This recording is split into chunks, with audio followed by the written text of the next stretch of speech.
Well, welcome back to the channel. Today we're going to do a project I've been waiting to do for quite some time. We're going to put wheel spacers on. Take a look at this photo up here, those couple photos. I don't want to be one of those guys. And as I'm doing it, I'm going to tell you one reason I'm so motivated to doing this correctly too. Start off doing is using Loctite Blue. I got to tell you, I really considered using Loctite Red because, well, it's clogged. There we go. Wasn't open. I'm putting a good amount on. Easiest to kind of look in the back of the spacer and get that first one started. So I've got Loctite Blue. I considered using red. Why? Well, in May of 2023, I'm doing my first job with my 1025R. Moved about, 40 yards of material. It was a really good day. The tractor did great. I'm coming out of the person's property and I start to notice that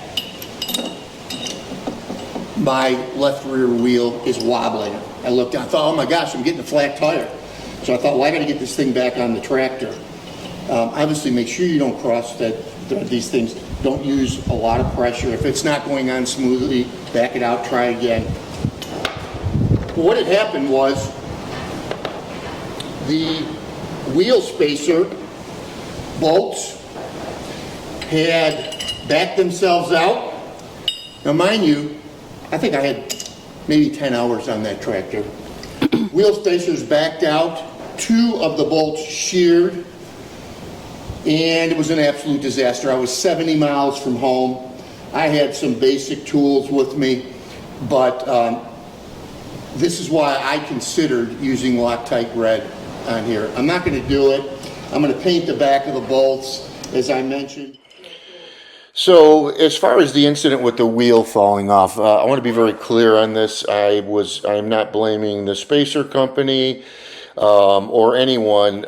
You're looking at the cause and the reason. Yeah, I had to have screwed something up when I put the spacer on. All it takes is one bolt to not be torqued properly. The spacer starts to move. It starts to wear. We ended up having to bring enough tools out.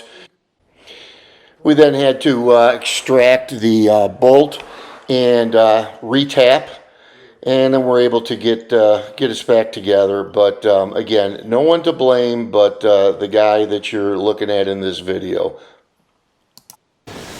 So what you're seeing are the bolts. We're going to put a line of paint around them.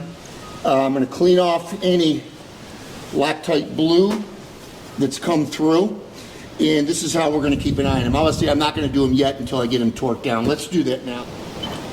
So obviously, we're going to do these in a star pattern.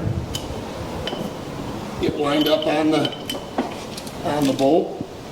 I do have the tractor and four-wheel drive, and I have the emergency brake on to keep this back hub from spinning. I think I've also got the other wheel down far enough that it's also helping as well. So what I'm doing is making sure to get it in the thread and then doing a line. Try not to block your guys' view.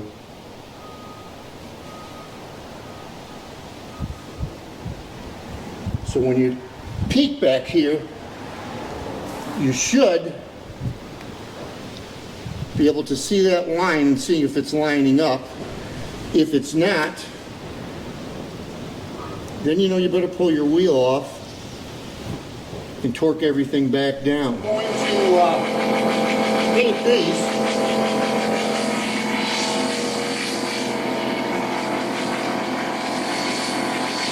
So that way you can just visually look at them and see if they need to be torqued down.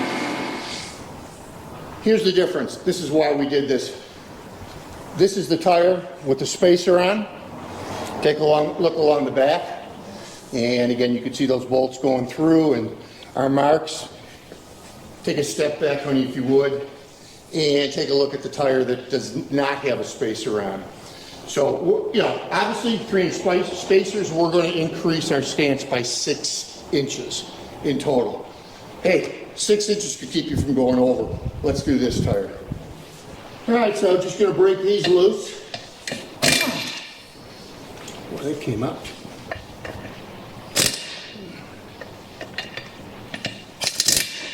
Well, I'll tell you what, guys.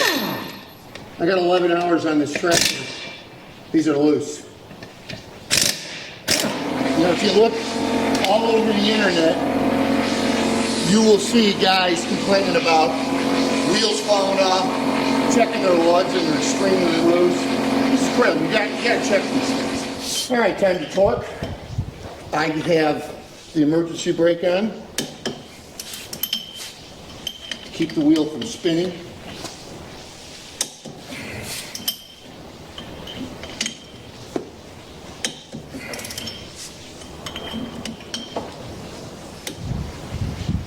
Putting our white paint on.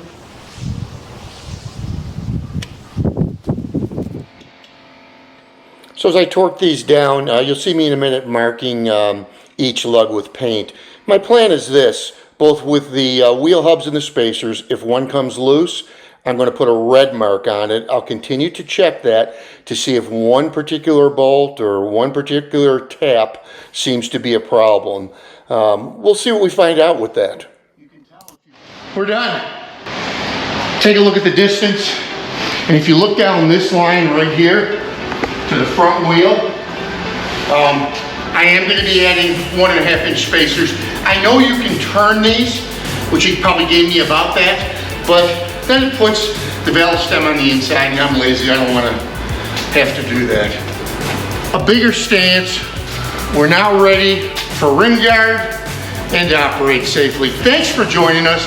Please like and subscribe if you enjoy our videos, and we'll see you next time on another project for the 2038R. Thanks for watching Tractors in Life.